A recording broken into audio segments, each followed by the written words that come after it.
We'll call this meeting to order for the City Commission meeting of Coffeyville, Kansas for Tuesday, May 14th, 2024. Roll call, please. Commissioner Edwards. Here. Mayor Hendricks. Here. Commissioner Van Oster. Here. Vice Mayor Faulkner. Here. Commissioner Maples. Here. Next up, we have the invocation, and we have Pastor Jason Swindell here to lead us in that, and then the Pledge of Allegiance. Mayor and Commissioners, it's always a privilege to come and pray before the meetings. It's a great deal, I believe. So let's pray. Father, we thank you for this wonderful day, Lord, this wonderful city. Lord, we ask that you would just endow us with wisdom, Lord, to make decisions for this city and just bless this city and prosper this city. Lord, we pray for the peace over this city and over this room where the decisions are made, Lord. We just thank you, Lord, for their wisdom and knowledge and how to pursue you, Father, and to pursue great things for this city. Lord, we just thank you for this great peace. We thank you for this wonderful weather, that those things have missed us and we have not endured a tragedy like some others, Lord. We thank you. We're grateful for the peace over this city. We ask you to bless us and lead us and guide us in the mighty name of Jesus. Amen. Amen. I pledge allegiance to the flag of the United States of America and to the republic for which it stands, one nation, under God, indivisible, with liberty and justice for all. Thank you. Thank you.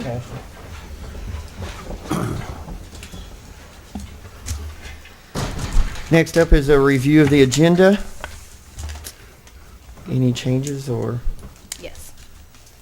I All right. will move to amend the agenda to remove new business item for the wastewater vehicle purchase and to add an executive session. I'll second.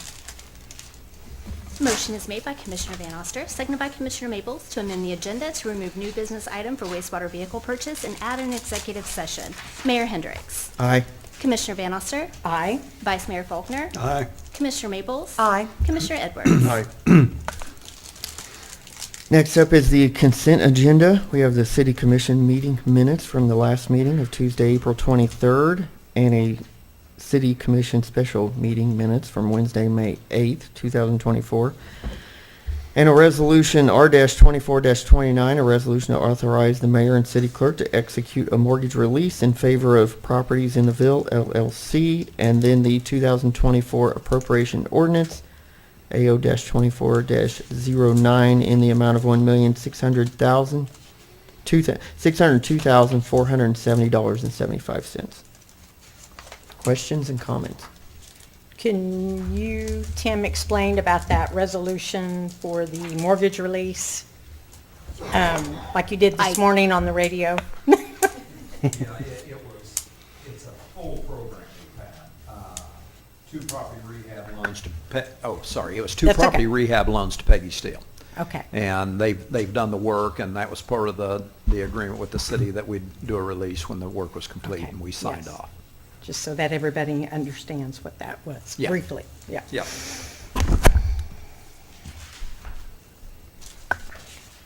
Anything in the appropriation ordinance? Yeah, and I will read a few things. And before I start, I was going to say, for those of you who are not aware, what I'm reading is the appropriations ordinance, which is the finances that we've had for the last period.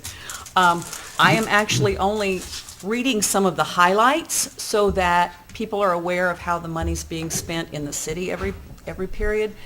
These are available on our website for anybody who wants to look at them. They're available every agenda packet.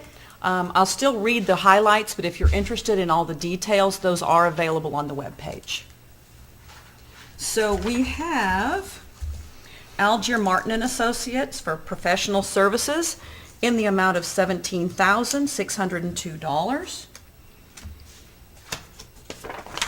We have Asplin Tree Service for tree trimming in the amount of $18,657.78. The city treasurer, and these are all medical and dental claims, in the amount of $137,998.68.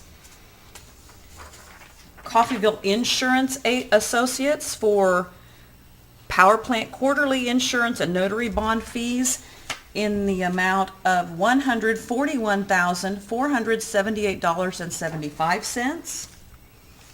Coffeyville Regional Medical Center for a sales tax distribution, $84,334.54. Emerald Transformer, $18,702.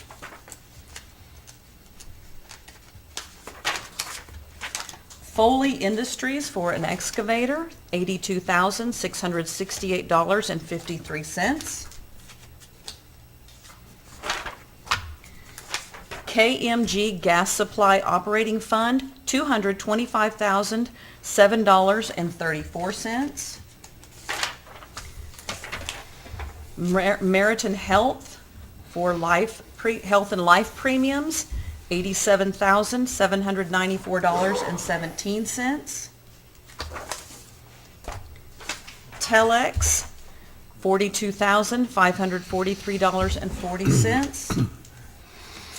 And then our payroll for this period in the amount of $421,487.20. Thank you, Commissioner Maple. Any questions or any other comments? If not, I move to approve items 1 through 4 of the consent agenda. I'll Second. Oh, no, go ahead. Which one was that? Okay. Faulkner. Faulkner. Mhm. Motion is made by Mayor Hendricks, seconded by Vice Mayor Faulkner to approve items 1 through 4 of the consent agenda as presented. Commissioner Van Oster. Aye. Vice Mayor Faulkner. Aye. Commissioner Maples. Aye. Commissioner Edwards. Aye. Mayor Hendricks. Aye. Next up is the appropriation ordinance number AO-24-09A for purchases made at Isham's. Motion? I move to approve item 5 of the consent agenda as presented. Second.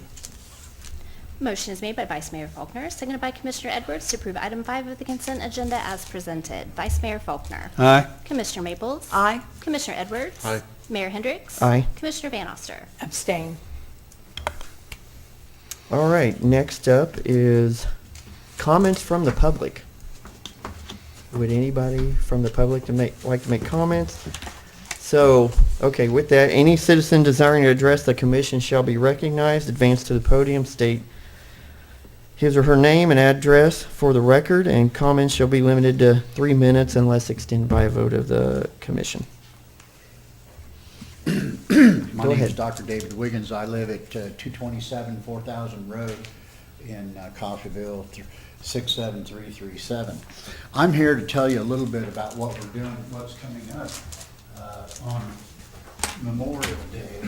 This is, I'm also the band director at the college, and we have this awesome partnership with the community band at the college.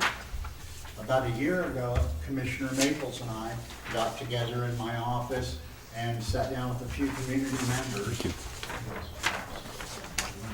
Sat down with some community members and decided we needed to do something to get this Memorial Day thing rolling again. And so I've gone all out in trying to get this going. And now I just gave all my lists. But if you look at the list there, this is coming up on Memorial Day. And basically, I've worked with the veterans, I've been to the Rotary, I've been to the Lions Club. I'm trying to do everything I can to get this thing rolling and get everybody. Can you stand in front of the mic so Yeah. that those in the audience that on the Hello. there you go, Yep. so that those online can hear you. Yeah, my voice carries. I just don't want to scare anybody. You know, my dad was a 20-year veteran too, and so I want to do everything I can to put this together. So we spent time calling the Air Force and getting that all lined up. City Manager Tim signed a couple forms. We got through the FAA, and I talked today. We're just going to wait to hear from the pilots. That's the last step. And so we have kind of secured this flyover. You know, if the weather's bad, there's always things that can go wrong. But I mean, I talked to Vance Air Force Base. They're sending 2 T-6 planes is what they're sending. And that should happen right at 10 o'clock as we're holding out the last note of that Star Spangled Banner. The other things that you see on the list is some guys, reenactment people are coming in for Iwo Jima reenactment. Let's see, Daryl Harbaugh's there. Both of our representatives, Ron Bryce and Representative Peck will be there. So you can see we pulled out all the stops that we can to make this one great event. There's something that we need help with is trying to get people, and the veterans have told me they will show up at 7 a.m. on Sunday to put the flags up. That was kind of what our meeting was about back then. And, you know, the flags have been an important thing to Coffeyville, and we wanted to kind of try to bring that back. So the veterans have all gone all in on this also, and at 7 a.m. Monday morning on Memorial Day, they're going to have the flags all laid out, and we're going to put the flags along the street by the cemetery and then around the area where the band and people will be playing. So tell all your friends, don't miss it. It's going to be a really awesome event for the community. So that's all I have. Okay. All right, thank you very Thank you. much. Thank you. Oh, here's the other rest of the series for the concert series for the season. Oh, thank you. And we just, the college does all of our promoting, it's a great partnership, all of our print literature, and they just didn't have the master poster done yet, so we're getting to that. And just as a, as a note, by the way, that T6 Talon is the, we call it the personal scooter car that's given out to the astronauts that are pilots. That's given to them for their own personal jet to fly. Yeah, I've been wanting to do this. I saw one at Auburn University. I stand on the 50-yard line with the band director, as I think they had B-2 bombers. So we'll have, this will be good enough, I think. An awesome experience for all the people in Coffeyville. Thank you. Thank All right, you. thank you. Next up, we have new business. Number 1, discussion and action to make appointments to the Coffeyville Public Library Board of Trustees. City Clerk Melissa Carter. Mayor and Commissioners, the Coffeyville Public Library Board of Trustees has 2 openings for terms expiring April 30th, 2028. Notice of the openings were placed on the city's website, Facebook, and Channel 13. I received 2 applications, one from Lily Keibel, who unfortunately is ill and unable to make it here this evening, and one from Matt Conger, who is in attendance and would be happy to answer any questions you might have for him.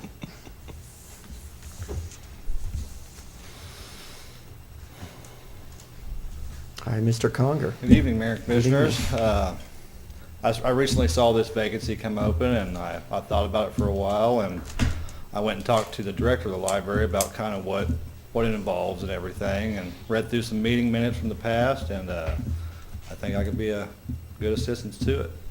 I'd be happy to answer any questions you would have. No, just. I thank have you. one question. Just to make sure, do you have any relatives that work at the library? Yes, I do. And could you say who that is? What's that? Who is that? Be my mother. Your mother works at the library? Correct. Okay. I'll at least state for me, to me, that's as much as I love that you want to serve, to me, that's a conflict of interest. Okay. And I'm so glad you're willing to serve. In fact, you do serve the city in your job, and in many other ways, I know. But for me, I just wanted to let you know that I would see that as a conflict of interest. I understand. Okay. Thank you. Okay, thanks. I did notice in looking at the other applicant that that's a former employee of the library, and I don't feel comfortable appointing former employees to boards that oversee things like the library either. So I would like to see us just keep this open and try to see if we can't put the word out and draw some more applicants. I agree. Any opinion from any other commissioners?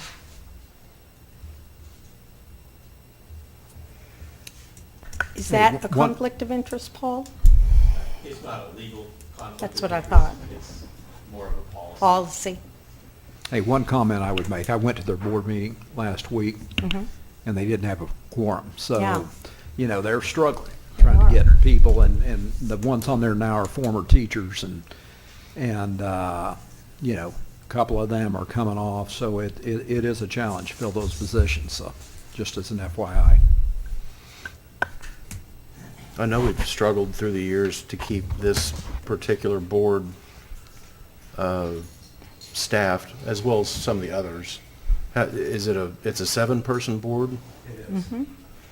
They need In 5 for a fact, I had quorum that or discussion 4? about maybe dropping the number in order to get a quorum, but, you know, I there thought we wasn't a had lot done of that at feedback. one time. I could be wrong. Not on that board, it's still a 7-member Yeah. board. Okay. It's been 7.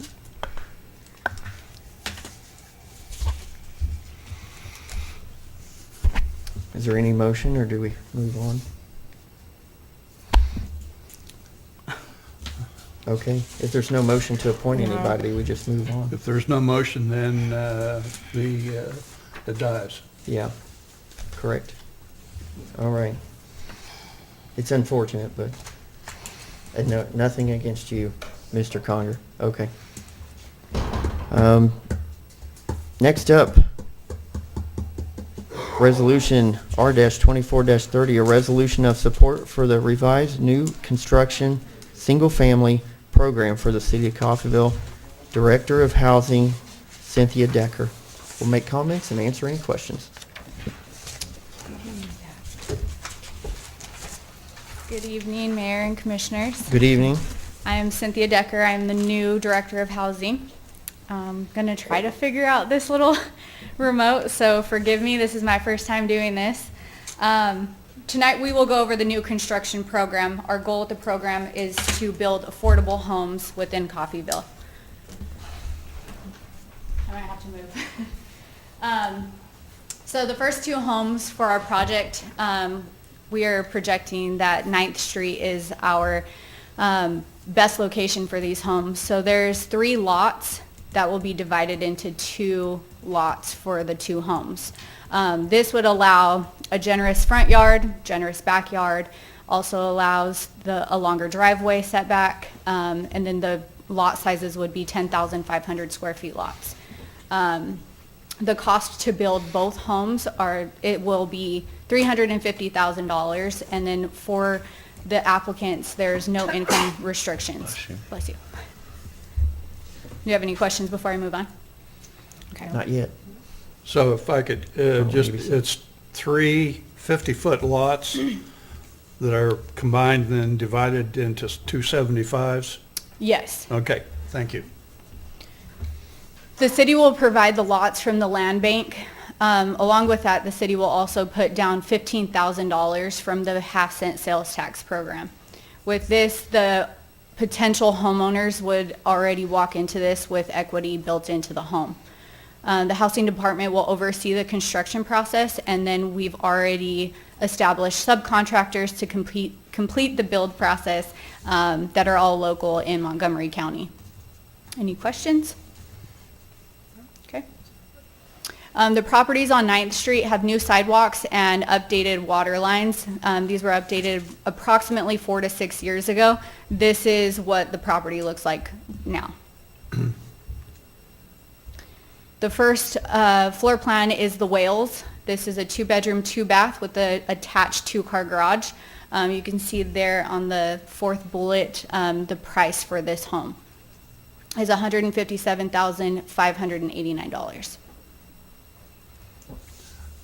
Have the, Tim, has the door situation there on that bathroom and master bedroom been resolved? It has. Doors on this one, the doors are optional swings, so we can either go right swing or left swing on those doors to where it wouldn't be a conflict. If you open that master bedroom door, that master bathroom door wouldn't hit it. We can move that to Yeah, the other it's, side. because Yeah. as presented, you can't, if the master bedroom door is open, you can't get to the bathroom. Yeah, so there are multiple solutions for Really that, stuck Jim. with that. We've explored a few, so. Good And, catch, though. and one point of clarification, Cynthia, that the cost to build is the $157,589. For the Wales. Yeah, yeah, so for the sales price, we will see where the market takes us. It could take us higher than that, ideally, and I think it will, but. Slightly higher. Yeah, slightly higher. I have a question, and this is just asking, is that a true two-car garage? Or is? That would be a standard 2-car garage, so tiny cars, not big cars. Okay. Compact, rather. Yeah. All right, next slide. So the other floor plan that we've selected is the Layton. This is a 3-bedroom, 2-bath, again, attached 2-car garage. Cost to build would be $163,890. This is a more open floor plan. Same concept. We can change the swing on any of those doors.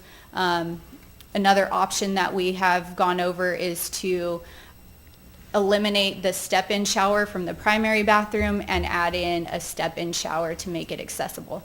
And for the benefit of those that are looking at this at home, that bedroom on the right, down in the lower right-hand corner, yes, there is a door. There is access to that bedroom. The diagram you see there does not have a door going into the bedroom. It's a sealed compartment. This one here? Yes. Yeah, and I think that is actually, I believe this would be a linen closet here. And then the door, I'm not sure if the door is supposed to go here, so we're working on clarifying that part, but I do believe that's a linen closet. I assume Yeah, so. on the, It's yeah, it only shows place the door on the could bigger go, floor so, plan. Yeah, Yeah. okay. That means your approval. It does look weird, though, I agree with you. Bedroom does need a door. It does need a door. This is an idea of what those two houses would look like on 9th Street. So they're flat images versus a picture that I took, but It serves the purpose. Looks good. So I want to just kind of clarify the purpose of this. So, as you know, we've got developers that came in and built 7 homes in the 250 to 260 price range. This is a project that I think is more the sweet spot for Coffeyville. This is going to be 150 to 175. And if I could, I typically would not want to be in the home building business as a city, but we can't get developers to build for 150 to 175. Once they add their profit margin, you're up to, $180 to $200 square foot. Mm-hmm. These are going to be in the $150 to $160 a square foot. So somebody making $30 an hour will qualify for these 2 homes. And with $15,000 down payment, they'll have to stay in the home 3 years. If they have to move because of a job or other reasons, it will be prorated and a portion of it returned. But I think we have to do this. I think it's a good plan. I've been in housing all 40 years. We have the expertise within the city. We haven't had to hire anybody. We're going to do it with our current housing staff. Malachi has experience. And we've got subs that are all lined up, that have already locked in bids. When we started this, it was cheaper. And the challenge is the longer we wait, the more expensive it gets. So, my request to the housing group is I want shovels in the ground in May. And this would get us started on May 20th. May 20th. May 20th if we get approval today. So, I think this has some risk to the city, but it's extremely limited. I mean, the goal is build these houses at a price of say and we said $350 to be conservative. It's really about $330, but we may do some upgrades as we go along. We took the tub out of the master and put a walk-in shower because I think that's what everybody wants. So I think we're going to have appealing properties. I believe these will be sold before they're completed because they will be good deals. And if we will then reimburse the housing fund based on the sales price of these. And next year we would build 4. And again, we'll take, if we've got lots available out of the land bank. If not, we may have to go out and buy a few lots, but there are some I've looked at that I know are available. And we've got others. I know we got 4 more that we could easily build 4 new houses on that we've already identified. So, if we could get private developers come in and do this and solve the city's housing issues, I would, but we can't, and so I think this is the right step. Is it a good assumption to say that most likely a contractor's not going to come and build houses under 1,300 square feet? Yes. Probably not going to Yeah, happen. that is And so the correct. future houses, if this 2-house project goes well, do you plan the next houses to be, let's say if you're going to build 6 to 8 Are they going to be more three-bedroom houses or more two-bedroom houses? This is going to tell, these two are going to tell us a Okay. lot. So we're going to learn from these. And I think these will be, the two-bedroom, I think, is ideal for maybe a retiring couple. So we're going to test both two and three-bedroom. I like the price of the three-bedroom. I think it has a lot of appeal to it. I like the design. But we're going to we did it this way intentionally so we can test this. Sounds good to me. Thank you. Any other questions? No. I don't think so. None? You did If not, a I good will- job. Thank you.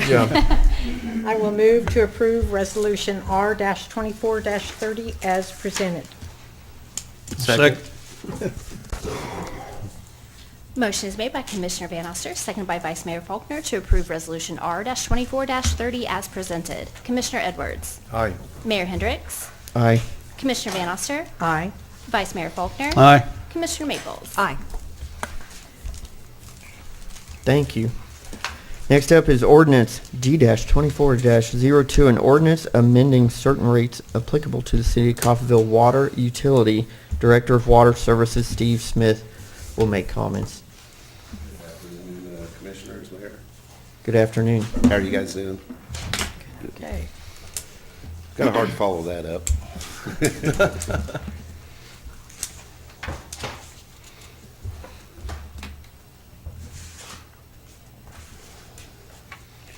The purpose of this ordinance is to set water rates that is both fair and equitable to the water customers as well as the city. Our water rates have not increased since 2012, while inflation has increased 30.9% over that time, and that's just general inflation. With ongoing inflation, the city needs to set new water rates to catch up with the current cost. So have a slideshow here, and this is the proposed new ordinance. The second page did change a little bit because we're not proposing it to take effect till January 1st of next year instead of immediately. That gives And people one of the time. reasons we're presenting this today is everybody's going through next year's budget process, so our wholesale providers, we want them to know what their water costs are going to be as they go through the budget process, starting in January 25. Right, and that way it's not a shock to everybody in the That's middle right. of the year. That makes sense. That's Thank you. sense. So.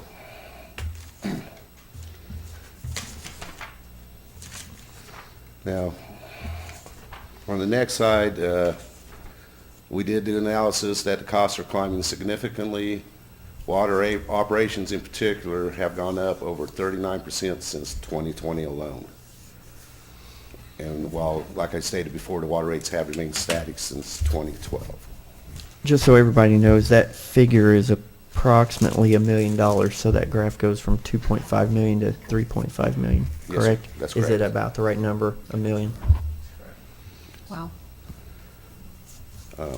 And since 2020, the annual inflation average for the nation is at 4.5% versus inflation of local water operations, which is at 10%. Good grief. So water operations has went up significantly higher than most inflation, so. Yes. And then this next one shows what the current rates are compared to what the proposed rates would be. The average household does consume around 9,000 gallons of water per month, and that's based on a national statistic. And the proposed rates would only increase the cost of purchasing water by approximate average of $2.91 per month, but that's over the entire length of it. So the first year, they would only pay a little over $1 more per year or per month, but by year 5, they would actually be about $6 more per month. It's a So that is gradual just an increase. average. Okay. Yeah, I believe it's 3% increase Okay. per year. And just to clarify, this is the water only, this is not the wastewater charge on the Correct. on That the is bill. correct. Right. Wastewater will be at a separate time. Now, another thing that we did do on this, and I didn't highlight it on the PowerPoint, is we did drop the 2 bottom tiers off of the water chart, which gave significant discounts once you got over 100,000 gallons. And that's twofold because it was cheaper than what we can produce the water for and distribute it. And then also it helps to conserve, or promote conservation of water. So, So we were, if somebody was actually consuming up to $1 million, they were buying it cheaper than what we were able to produce it, according to our cost analysis. All right. exactly. Yeah, that is correct. And, you know, we've done everything we can to keep water prices down, but it's, on the wholesale side, we are way below the market and have been for a while. And, you know, I think this still keeps us slightly below the market, but at a place where we can generate and not sell at a loss. Yeah, for example, like, our bottom rate over 1 million gallons was, right now is $2.48 per 1,000 gallons. For instance, Independence is selling to the rural water district, which is selling to Bartlett for $5 per 1,000 gallons. So we're less than half the cost of that, what we're selling it for. When we Right, can, currently. when we consider that for a period of time, we've been selling water at that, on that chart at a cheaper rate than we can make it. Do we have an approximation of how much revenue has been lost as a result of selling the water at a loss? I don't think we've worked that quite up yet. Yeah, you could do that per provider. Yeah, that's a good question, and if that's something you would like to see, we can certainly run an analysis on that, but as of yet, we've not put pen to paper that specifically on it. And one thing I would point out is that we've been getting eaten up in the last 2 years. I mean, the combined inflation rate the last 2 years has been 12%, and just the general economy way higher than in water treatment and primarily chemicals. Yeah, I was going to say, compared to 2019, just give a guesstimate, how much of chemicals? Well, chlorine alone, for example, in 2020, we paid $5 per ton of chlorine gas. Today, it's $2,000. Holy cow. So it's went up 477% since 2020. And then your other chemicals have followed suit, but not quite that drastic. We were able to mitigate that somewhat by changing our polymer over. The polymer we were using, we was spending about $165,000 a year, and we're down to close to $20,000 a year on it now. So that helped offset those costs, but we just can't keep going. Yeah. So these new rates will put us back in the black then? Pretty much, yes. Yeah, they will allow us to keep up with current rates of inflation at the same time. So by following this 3% rate escalation that we proposed here, that'll allow us to keep up with the general rate of inflation. And because we've done a fairly good job in the past of trying to keep our costs as flat as possible, it's not like we have to overcharge our customers to make up for a lot of lost ground. So this will keep us not only in the black, but it'll keep us ahead of the curve. What we propose to do is periodically, so right now we've got this running through 28, but throughout this period that we're proposing, we will continue to do analysis and verify that 3% is still adequate to keep ahead of our cost curve. Okay, and with regards to the Caney, supply of Caney, could you address that? Yeah, they'll fall under the same thing. They'll follow here. the same chart. Exactly. But that won't happen for at Yeah, least that'll 3 be a years. couple years. That'll be They a haven't couple of years started down the running road. lines. Okay. So I have a So- question for Martin and Tim. Might as well just stay up here. The quote profits from the water utility, is that kept in a kind of a separate fund or bucket to fund future upgrades, maintenance? So primarily, we do two things with it. One is we do set aside funds for future capital expenditures, and then some of the money does get appropriated to the general fund to help fund things like PD and some of our Okay. other programs, fire department, those kinds of things. Okay. But there is a The capital reason- improvement plan as well, so. Yeah. And the reason for that question, I'm sure, is that we're all looking, no pun intended, looking downstream at the potential need to replace the existing water treatment plant. That is correct. You know, we've done an assessment, and, you know, that's a larger question. You know, we've got a 50-year-old water plant, Independence is 100 years old, so, you know, but you got to start planning. If you wait till it breaks, you've waited too long. So we're looking at our choke points, and we're assessing that now. Is there any expectation of rules changes from the EPA regarding our, There is, as far as lead and copper. We are looking at possibility of, right now, they forced upon us doing a survey of all the lines, not only on our side, but on our customer side, which, right now, For- we're in the process of working on that through Okay. a engineering firm, which the state has provided to us. But we are looking at possibly them sending down more mandates on, you know, Okay. changing out these lines. Okay. So that is a possibility, but there's no definite at this point. Yep. But we do have Amber Dean, our grants person, looking at possible grants to maybe, you know, help with that in case, it, you know, and maybe we get a jump on that. Just depends on what type of grants are available. okay. Before you leave, since we're talking about water, one of the things that I was looking at, thank you, Melissa, on the weekly updates, was all of the high-pressure lines that are blowing and need to be, and are being repaired, and patches put on them. How long do we go patching old lines before we start putting in new ones? Well, that's something we're going to be discussing in budget about maybe, and I hate to put the cart before the horse here, but looking at putting on extra personnel and putting on a water crew that's going to solely focus on replacing water lines. Right now, we don't have the personnel that can do that. And in the past, what's happened is they'd replace them as they could, but you get a project started, and then it might sit for 2 years just sitting there, you know, before you can move on. Their time is being consumed fixing leaks right now, correct? That and installing water meters and stuff like that, yes, sir. Okay. Now, as we do streets, though, we are moving lines from the streets to the grass, correct? In the past, what's happened is we moved the lines prior to them doing the streets. Yeah. And then they would come back later and budget in to do the streets and stuff. Yeah. So, And So that's it's not already cheap. done, If you were to What's that? do the complete length of, say, 9th or 10th Street, how much does that cost to replace the Well, it's water lines? $130 approximately per foot for just 8-inch water line. So, and that's per linear foot.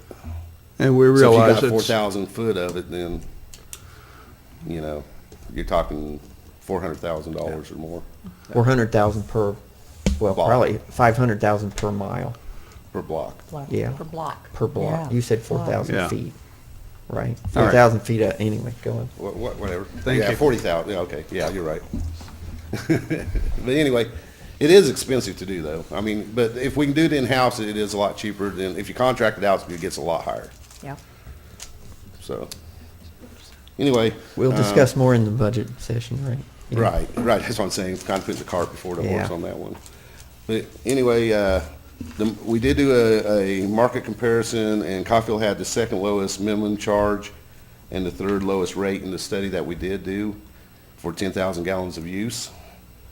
There is one neighboring community, which is Oswego, and they charge up to double what we charge for 10,000 gallons.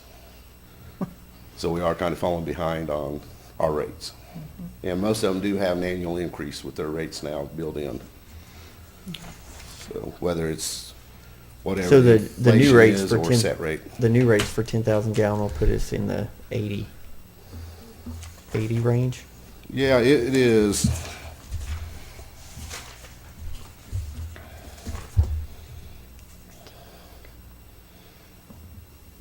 For 10,000 gallons, we put us about,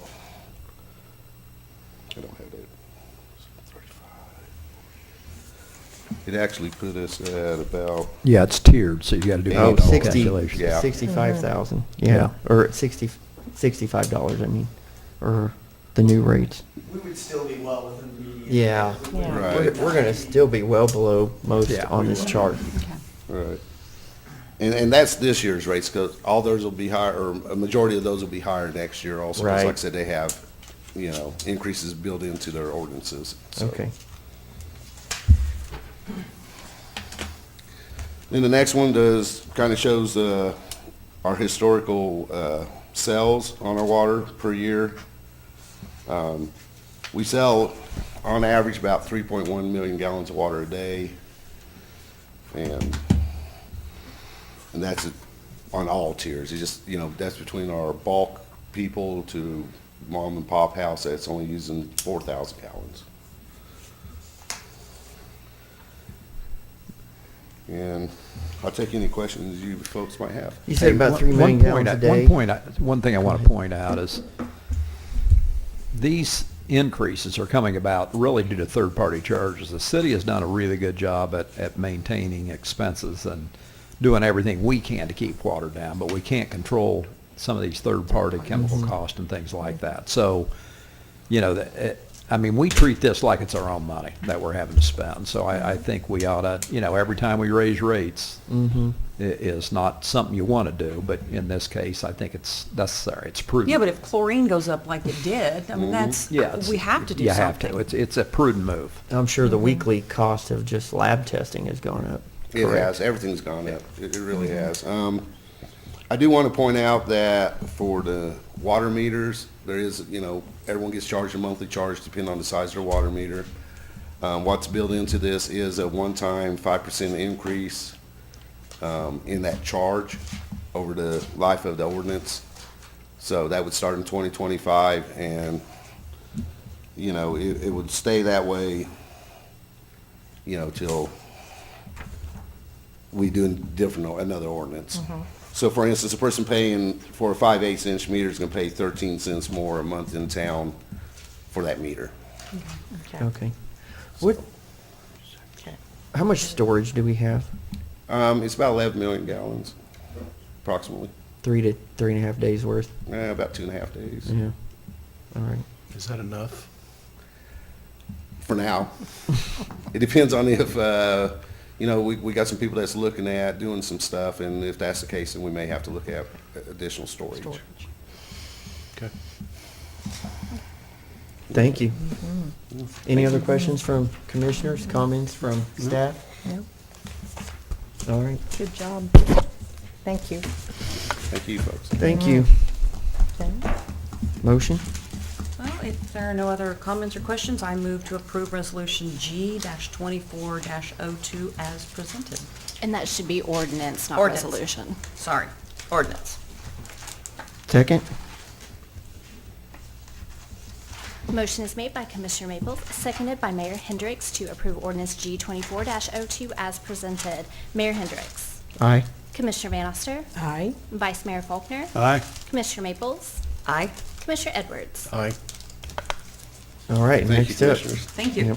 We have Resolution R-24-31, a resolution to amend the fee schedule for 2024 fee schedule for water department related services. Director Steve Smith. Mayor, Once again. commissioners. Yeah, I got several tonight, so. Yeah. Better stay up there. The fee schedule is reviewed annually and was approved at the commission meeting back on November 28th, 2023 for this year. And after reviewing the increased cost of materials and services, I would like to request an amendment to the following fees in addition of a bulk water rate. Now, the bulk water rate is in anticipation that we're looking at possibly putting in a bulk water station here in the near future.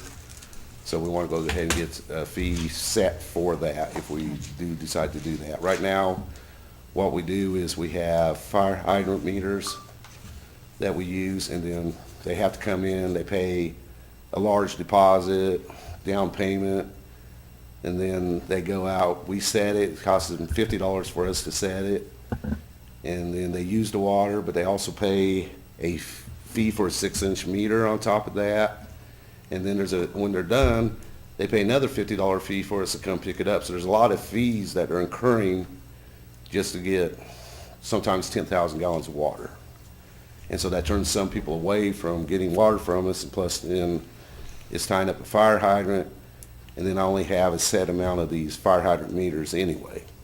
And so that also, like right now, all of our fire hydrant meters, 6-inch fire hydrant meters are out.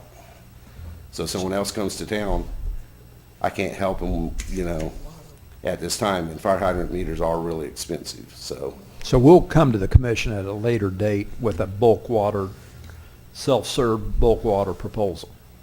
That we will be a profit center. Okay. But We used to we're have just that, not right? ready yet. Mhm. Yeah. Yes, years ago we did, and Yeah. for some reason it was taken out and sold to South Cockfield, who sold it to No Water 6, and, you know, Okay. so anyway, we're looking at that. Anyway, on top of that, because of the cost of materials and things, we'd like to go ahead and raise the water tap fee from $600 to $1,000.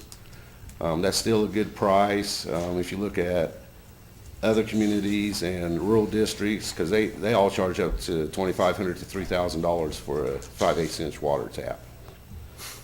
And then the 3/4 inch road board price has increased from when this was set.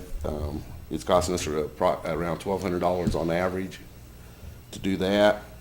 And then moving the water service lines is also cost us more because, you know, and sometimes it's not just moving the water service line, it's also if they change the size of the water line from 1 inch to 5/8 or vice versa.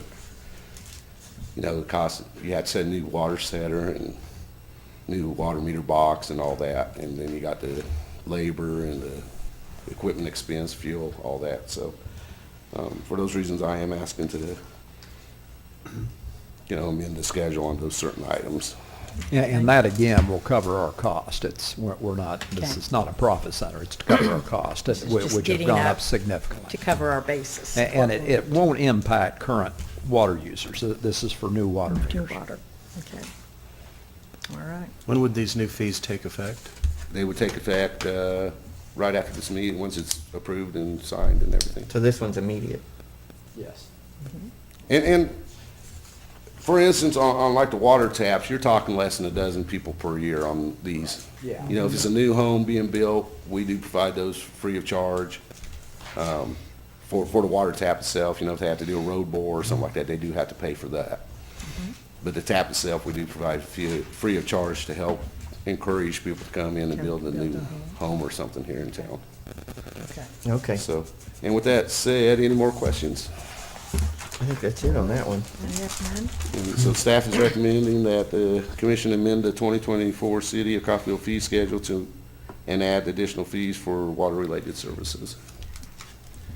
So I'll make a motion to approve Resolution R-24-31 as presented. I'll second. Motion is made by Commissioner Van Oster, seconded by Vice Mayor Faulkner to approve Resolution R-24-31 as presented. Commissioner Van Oster. Aye. Vice Mayor Faulkner. Aye. Commissioner Maples. Aye. Commissioner Edwards. Aye. Mayor Hendricks. Aye. Thank you, Commissioner. Next up, Resolution R-24-32, a resolution to adopt a new water conservation plan for the city of Coffeyville. Director Steve Smith, once again. Thank you, Mayor Howard. Due to the limited water resources available within the state, the Kansas Water Office does require us to keep our water conservation plan updated as well as our ordinance. Last year, we did adopt a plan by way of Resolution R-23-47, and currently staff has drafted changes to this plan in which we sought review and direction from the Kansas Water Office and the Kansas Department of Water Resources prior to bringing it to the commission. Basically, what we did with the water conservation plan was based off what we learned over the last 2 years. We were being a little aggressive with when we, asked to go into like a water watch, water warning, and then we sat there for a long time in those categories. And that was based off of the percentage of water that was remaining in the pool at Elk City. And what we've learned is that you can't really go by that percentage because of sedimentation in there. That's ever changing. So what we did change in here was that we would issue these whenever they issue it on the lake itself, since that's where we get our water from. For instance, when they go into like a stage 1 water watch, that's then when we would request the commission to go ahead and set a stage 1 water watch for the city of Coffeyville.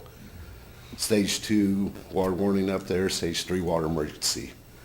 Last year, we did increase our water supply from 300 million to 500 million gallons. That's available to us during the drought. So there's no reason for us to be so aggressive on it. And then the second part of what was changed in here, we did take the water rate scale out of the conservation plan. That way, whenever water rates do change, you don't have to come back and change the water conservation plan. So, so if there's any questions, I'll answer them. Have we ever, in the history of Coffeyville, got to the point of a water emergency that you're proposing here? Not since Elk City Reservoir has been there. Before that, yes. They would actually go up and have to pump water out of areas on the river to get it to come downstream. And they get into fights with Independence, and Yeah. it got really, really nasty in the history. And we mentioned this before, I believe we talked about it in here, but the Elk City Reservoir has now had about, 25% of its capacity taken by sediment falling into it, and Yes. we were wondering if we need to ask the state and Corps of Engineers to get involved in, and They said they're working on it. They are involved in it statewide. It's a To get statewide that issue. sediment out. I'm sure there are several of them, because Every they were all reservoir. built about the same time. They say there's no good, when they dredge them out, they have no good place to get rid of the, Sediment? sediment that they're pulling out. My suggestion was to them was that they buy the rock quarry sitting right next to that one and start filling in them deep pits. Yeah. So, Would you, would you build, I think, Tim, we should build into this chart here, we've got list normal rates for the different consumption and going across for the warning and emergency, and there's dollar amounts listed there, that these dollar amounts, that basic amount needs to be in accordance with the new rate that I we've think you're just looking at approved. the old You're water looking at the old conservation one. plan. The He new said one he was does not taking have the that rate out. structure in Yeah. there at all. Okay, Yeah. all right. But I That's think- one of the things we took out, was that rate structure, and then we'll be getting to the water conservation rates here, the next item that's on the Okay. agenda. Yeah. okay. Are we Any more questions? Just one more. Are we pursuing any other alternative water sources? I've heard about possibly, oh, good Lord, what is it over there by Big Hill? Cherryville? Big Hill? Big Hill? Big Hill Lake? I've spoke to them about Big Hill Lake, and unfortunately, what I've been told is they will not allow any releases into the creek on Big Hill Lake, which there had to be some work done on the creek for that to benefit us if that were the case. But at this time, they will not allow any releases on that. I have looked at also and talked about the possibility of our second dam up north being rebuilt, which would hold back a considerable amount more water, because that was built initially and it had valves in it that you could, release certain amounts at a time. The thing with that is we would need to go into talks with the refinery, maybe even the state of Oklahoma, because anything we're holding back and releasing, then you have to take into account how much they need to supply them also. And So that'd they take would a have lot to of work we have to go into redo the that funding dam. and everything together. And we feel good about Elk City and the Verdigris. I mean, we feel like we're in a real strong position. But that dam area still needs to be fixed somewhat, maybe not to the point of what you're talking about controllability, but it is just going around that dam right Yeah. now, right? It is. Yeah. And that needs to be. Yeah, it would take And- significant work. Right. So. In fact, that's going to be another meeting for another day. Yeah, Exactly. okay. So anyway, with all that being said, staff is recommending that the proposed water conservation plan be approved and adopted. Thank you. Move to approve resolution R-24-32 as presented. Second? Motion is made by Commissioner Edwards, seconded by Vice Mayor Faulkner to approve Resolution R-24-32 as presented. Vice Mayor Faulkner. Aye. Commissioner Maples. Aye. Commissioner Edwards. Aye. Mayor Hendricks. Aye. Commissioner Van Oster. Aye. Thank you again, Commissioners. All right, well, ordinance. Next up is ordinance G-24-03, an ordinance amending Chapter 42, Article 3, Division 2, Section 42-150 of the Code of Ordinance of the City of Coffeyville, Kansas, for the purpose of establishing water rates during a water warning or water emergency. Mr. Smith. Thank you, Mayor. The purpose of this ordinance is to amend, like you said, Chapter 42, Article 3, Division 2, Section 42-150 of the Code of Ordinances, to remove the current water rate scale and replace it with the new wording. Basically, all it's doing, and this is all it's doing, is removing that scale. The rates are not changing. It's still 5% during a water warning, 10% during a water emergency. It's just that way you don't have to change your ordinance anytime Right. the rates change. So, My only question was, I was okay with water emergency. Is 10% enough for a true water emergency to change behavior? my true feelings on that, no, but that's what was decided last year when we were. Yeah, the going one through point this. I'd make, the more you charge, the more they fill up their bathtubs and, Yeah. they get into panic mode. So it really hasn't kept people from storing water, It kind of puts them in a panic mode. Okay. So I think it's probably the correct amount. All right. I guess we haven't got there, and we'll probably never Yeah. will have to use it. That's the hopefully, hope. so. All right. Hopefully not. So any more questions? I think that's all. Motion, please. No, there's no other questions. I will move to approve ordinance G-24-3 as presented. I'll second. Motion is made by Commissioner Maples, seconded by Commissioner Van Oster to approve ordinance G-24-03 as presented. Commissioner Maples. Aye. Commissioner Edwards. Aye. Mayor Hendricks. Aye. Commissioner Van Oster. Aye. And Vice Mayor Faulkner. Aye. Thank you, folks. Thank you, Thank Mr. you. Smith. Thank you. Steve, very much. Next up is resolution R-24-33, a resolution to amend the 2024 fee schedule for the Big Hill Splash Aquatic Center related fees. City Manager Tim Wilson. Okay, good evening. So, all the fees are, I'm only going to talk about the fees that are changing. So ages 3 and up, after 4 PM, we're going to lower that to $2. That's going to be, I think you'd call that a twilight pass. So I think that'll get some use. We're also going to add a single season pass for $65. We had them years ago. In fact, the Yes, we Wilson family was a big recipient of season passes. We were too. And we're going to add a family season pass for 4 members for $140 with $20 fee for each additional family. So, the season pass was a hot item, and I think it's good to bring that back. Other cities have it as well. We're also going to allow people to use debit and credit cards. We haven't been able to do that in the past, but we've got that set up for this year. So, the water, I believe we started filling the pool. Did we start today? Yes, sir. Okay, we started filling it today, and assuming the temperatures cooperate, we plan to be open on time. So we've got all the work done on the grinding that had to be done on some of the areas of the pool and finishing, and we should be in good shape. Who pulled off that miracle? Him? Steve and his team, Steve? and Jared. Thank you. And Jared. Thank you. Thank you, Yeah, Jared. Jared. Thank you. Jared stayed on it. He stayed right on top of it, and Steve's team is filling the pool and have done a lot of the cleaning, so. Good it job, was a guys. team Thank effort. you. There was some discussion when we did the tour about pumps over in that little side building that was over there. Are we okay with the pump system? Jared, you want to speak to that? They haven't turned them on yet. Can you- I'm getting prices for a pump now. For a Okay, backup? For the backup. Yeah. Yeah, that was the backup. That was a concern that was addressed when we did the tour. Okay. Yeah, we're getting prices for the We're backup. getting, we're on it then. Okay, Yeah, thank we you. are. The thing that slowed that down was, the last time it was done through OK Electric, and then with the gentleman, Tom, there passing away, that kind of slowed some things down. So, And they're the ones that are getting the price right now. They're saying they can still get it, and they're willing to help us out. And since they have no overhead, they're saying they can probably get us a better rate. Good. Good. All right, thank you. All right, thanks.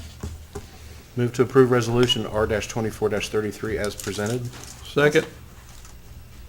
Motion is made by Commissioner Edwards, seconded by Vice Mayor Faulkner to approve Resolution R-24-33 as presented. Commissioner Edwards. Aye. Mayor Hendricks. Aye. Commissioner Van Oster. Aye. Vice Mayor Faulkner. Aye. Commissioner Maples. Aye. Thank you. Next up is the city manager's report. So just a quick update on Brown's Furniture. Jay and I are talking every day, that the current owner, Jay Williamson, or Jay Mitchell.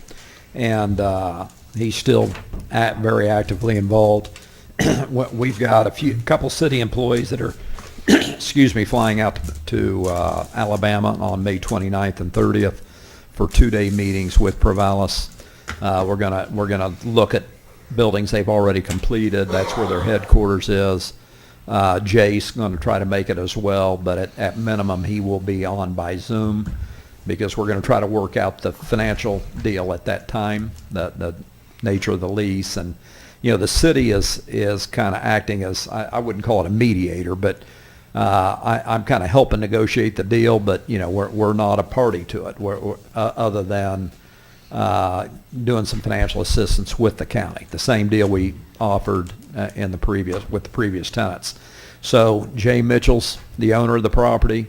Provalis will be the tenant, and so the deal will be worked out between them, and we will be involved in kind of helping through those negotiations.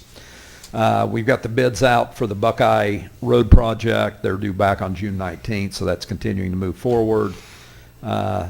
Demolition, we've got 10 that are in the process of being torn down. We got another 10 out for bid.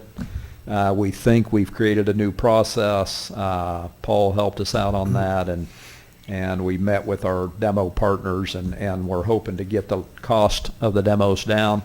We've identified the other 10 that are going out for demo, and then we've got another 28 on the board. So addresses picked out. So we're at 48. That's my goal, is to be at 50 by the end of the year. So this is May. We got 20 in process and another 28 on the board. So if we do that, we will stay well ahead of the curve, and within a few years, I think we'll be able to eliminate the majority of the blight, and then we'll be caught up, and we'll be able to keep it up on an annual basis. We've got, the land bank's helping in a lot of different ways. So, I'm meeting with a couple of gentlemen that flip houses, and I'm going to try to, I think there are deals to be made out there. There are houses that don't need to be demoed, that can be remodeled, and we've got a couple of flippers that we know that have good reputations, that have done a good job. So I'm going to meet with them to see if we can work out some trades and deals there from a city perspective, because we got to get some of this inventory back on the market. And if the house isn't too far gone, I'd rather get it under construction and get it rehabbed and put a taxpayer in there. Like I said earlier, I attended the library board. If you haven't been there, you should go. I mean, it's impressive. I mean, Rachel, the new librarian, really impressive. I mean, great asset to the community. She's got multiple campaigns she does throughout the year. That their traffic is up dramatically. So, I think I felt really good about that being an asset of the city, and that it's really improving on a year-over-year basis. So that's all for me from a city manager update. I don't have anything. Comments? Just, Yeah, I we're gonna go for that. have one comment. I wanted to, I guess you could call it a shout out to our grant writer, Amber Dean, and I was taking a look at that last page that you provided, and I started adding up the numbers in terms of the dollar amount for grants that she has written for us. Of course, we won't get all of them, but my calculator doesn't go that high. I mean, it was like pushing, it looked like it was a very, very large number. Yeah. Very large number.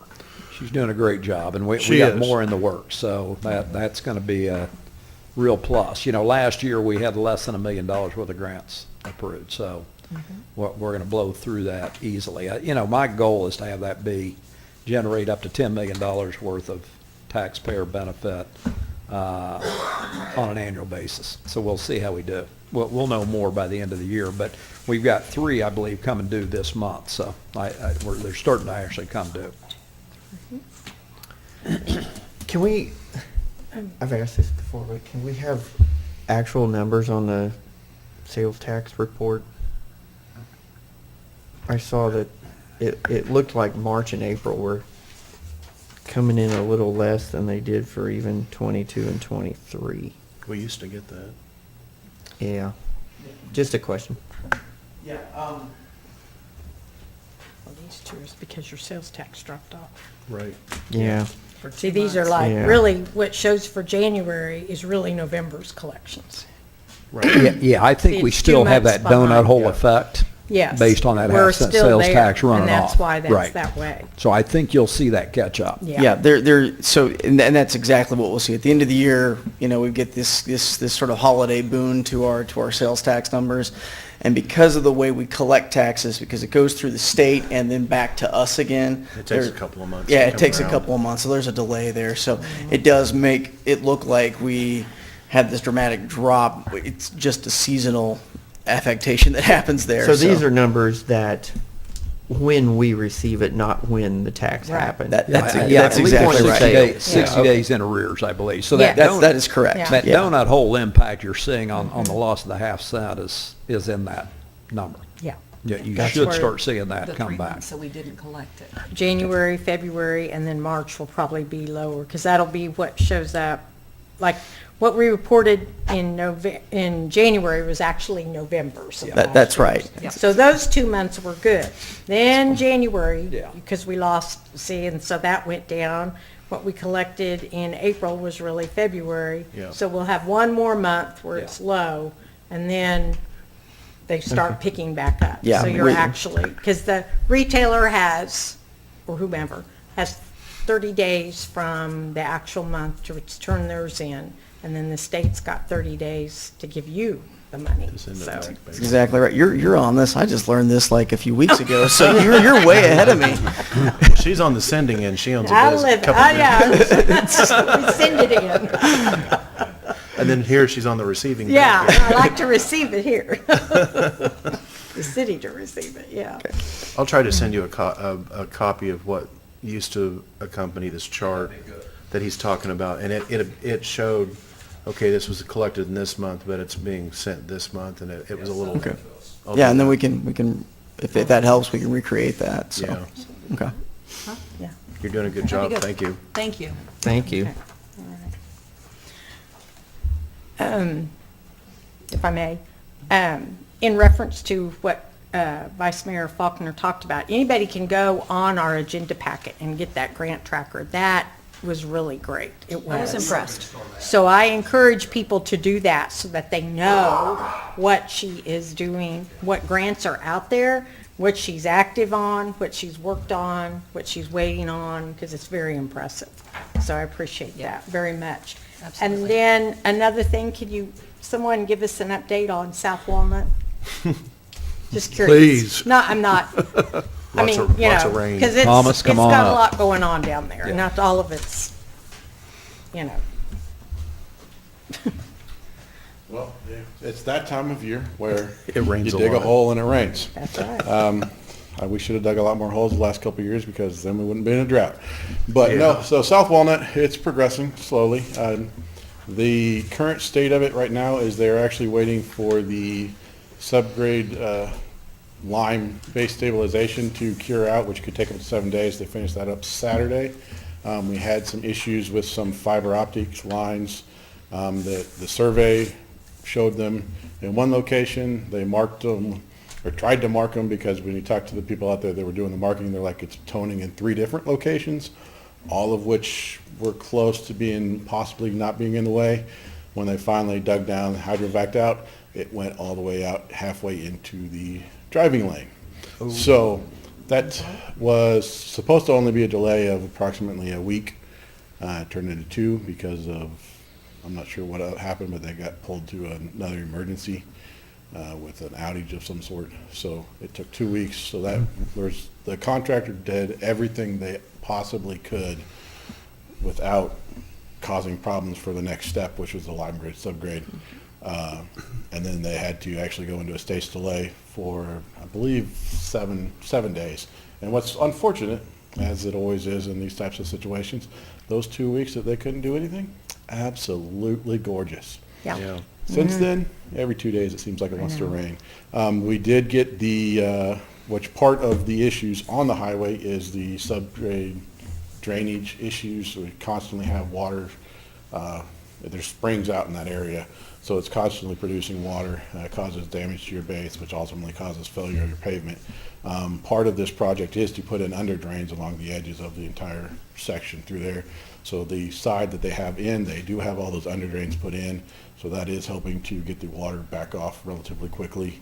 But right now, they're just waiting for the compaction test to come back on that sub-base lime stabilization for that base, because they can't get on it until it comes back what they need to. Okay. At that point, they'll be putting down rock, which will go pretty quick.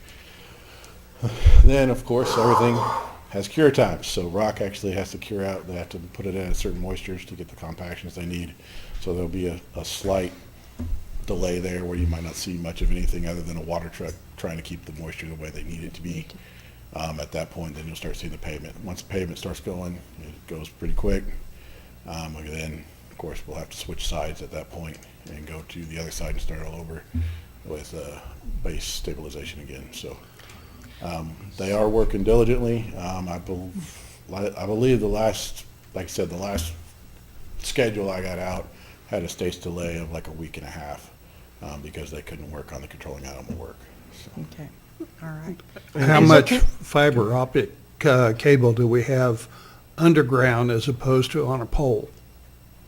I'm not sure, because this is third-party fiber, so it's not even ours. Oh, This that's is not right. ours. Is there It's any? not ours.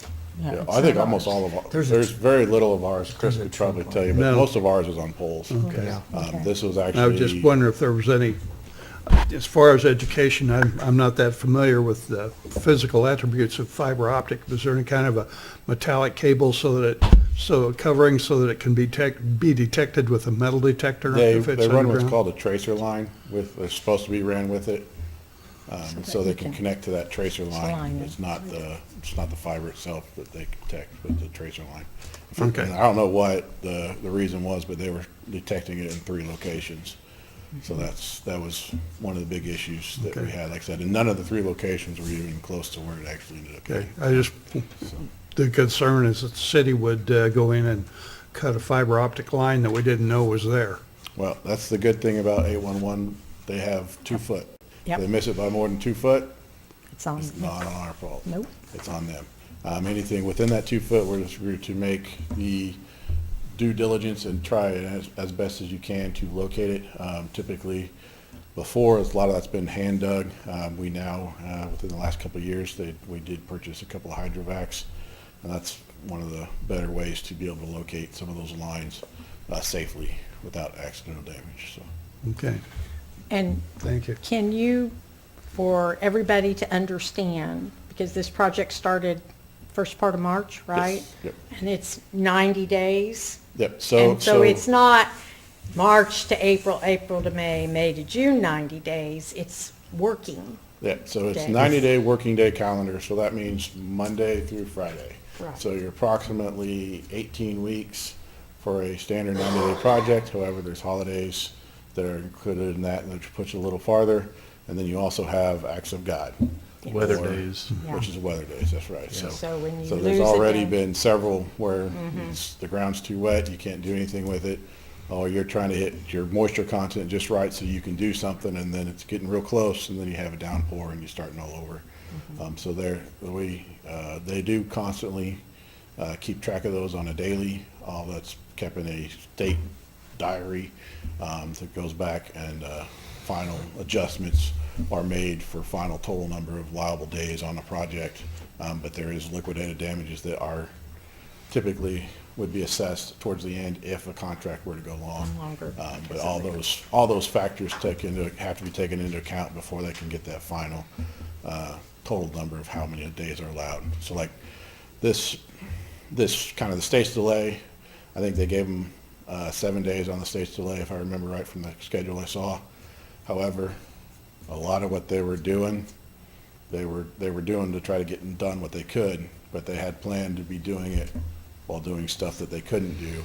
And so they'll ultimately, in the end, they're probably gonna get another 3 to 5 days on top of that 7-day stage delay because of the way the schedule works out, for meeting those, critical path, times. Okay. Just so that, that's just so that the, those listening understand, because it's not, start March, end 1st of June. And I can guarantee that the contractor wants to get this project done just as much I as, know they do. we do. He actually was, just at one point was like, we didn't even want to really do it because of just the tight timeframes that were already set on him, so. But he is out there constantly pushing as hard as he can, and getting everything done that he can do. It's just the cure times and stuff like that, where you won't see anything going on, but that's because something's Gotta cured. cure it. You can't be on it, can't touch it. So. Okay. Okay. Thank you, Thomas. I appreciate you. that. Any other comments? I'm going to reiterate what Dr. Wiggins said. We'd love to have you out for Memorial Day. This is a very, very nice celebration, and he's worked very hard to make it a good one for the public, and we'd love to have as many people out, either participating in it, helping put up the flags. I know that's got to be a huge undertaking to get those flags put up, but they're beautiful when they're up. And I just really encourage everyone to get out and help and participate. All right. Executive session? All right. How much time do we need? 15, we'll give it 20, so we'll say move to recess to executive session for the purpose of discussing personnel matters of non-elected personnel as permitted by the non-elected personnel matter exception to the Open Meetings Act as set forth in KSA 75-4319B1 to include the interim city manager and city attorney to reconvene in the commission room at 8:10 or before. I'm sorry, that was 8 what? Well, 10? Do we want to make, we'll say 8:05. 8:05, okay. Or before. I'll second. Motion is made by Mayor Hendricks, seconded by Commissioner Maples to recess to executive session for the purpose of discussing personnel matters of non-elected personnel as permitted by the non-elected personnel matter exception to the Open Meetings Act as set forth in KSA 75-4319B1 to include the interim city manager and city attorney to reconvene in the commission room at 8:05 p.m. or before. Mayor Hendricks. Aye. Commissioner Van Oster. Aye. Vice Mayor Faulkner. Aye. Commissioner Maples. Aye. Commissioner Edwards. Aye.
We will now reconvene. We are back from executive session, and we have a motion. I move to approve Resolution R-24-34, a resolution to authorize the execution of an employment agreement with Ben Brubaker to serve as the city manager for the city of Coffeyville, Kansas. Second. Motion is made by Mayor Hendricks, seconded by Commissioner Maples to approve Resolution R-24-34, a resolution to authorize the execution of an employment agreement with Ben Brubaker to serve as city manager for the city of Coffeyville. Commissioner Van Oster. Aye. Vice Mayor Faulkner. Aye. Commissioner Maples. Aye. Commissioner Edwards. Aye. Mayor Hendricks. Aye. All right, I think we've been over the staff, committee, and board reports and minutes already in our commissioner comments. Is there anything else anybody wants to review before? No, I think we're good. Make a motion that we adjourn. Second. Motion is made by Commissioner Van Oster, seconded by